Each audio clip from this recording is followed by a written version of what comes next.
skid blacksmith. Now, I don't let them hold the steel because that's just a little dangerous. But as far as letting them get this steel and stuff, there's nothing wrong with that. Yeah. My brother-in-law did it. He's the one that got me into smithing. Okay. I still continue that tradition, but I got a good friend that's a master smith, and he won't even think. How much training is involved to learn To be a master smith, or even to go? I've been doing it here for 2.5 years.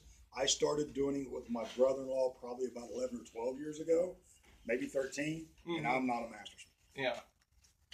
Bend it right over the edge. Just come right here and bend it over the edge, okay?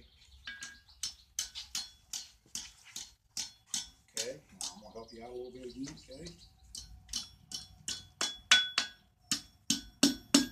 If you hit the corner, it'll bend it around to where it's a flat bend. See there? Now that'll drive right in the wall, no problem. Okay? Now do you want to put some twists in it or anything? You want to make it twist, or you want it just like that?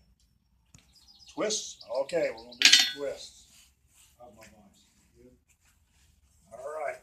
You can put your hammer down.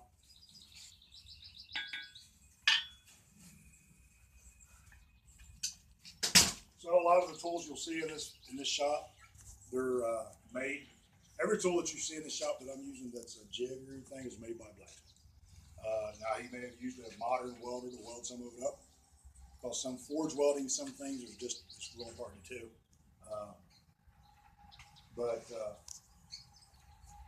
The hammers and stuff, of course, aren't made by a blacksmith, but most of the little jigs and stuff. Like this hook here. Yeah, all the tools like that are. The jig right there that you see that we did the bend on, that was made by a blacksmith. My guillotine floor was made by my friend that's a master smith. He's really good at making things like that. But he has all the tools to do it. I like to do stuff in here, so I'm gonna put these twists in for you because this can be a little bit.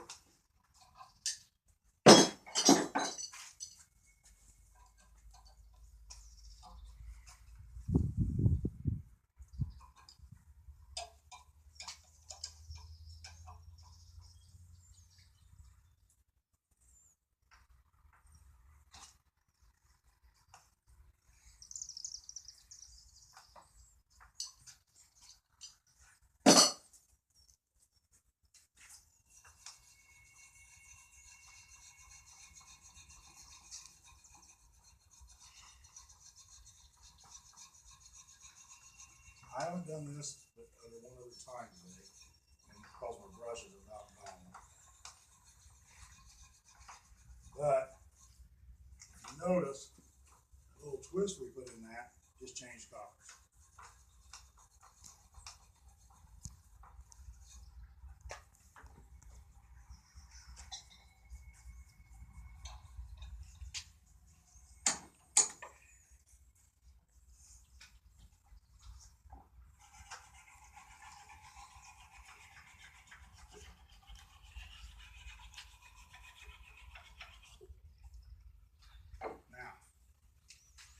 See the different color on there?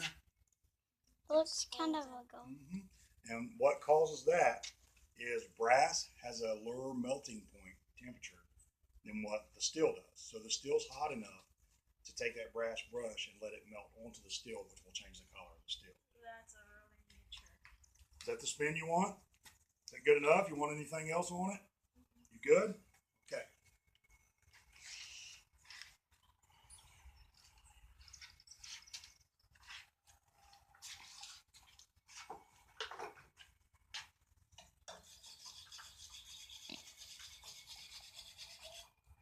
Now you can preserve these in beeswax is what we use. Normally when I'm doing something, I'll put beeswax on it. I have a few today. It takes that longer for it to cool. So you just have to lay it down and they can't get the product immediately. And I know some of the kids like to get their product immediately. So that doesn't look real hot, but still hot enough to burn.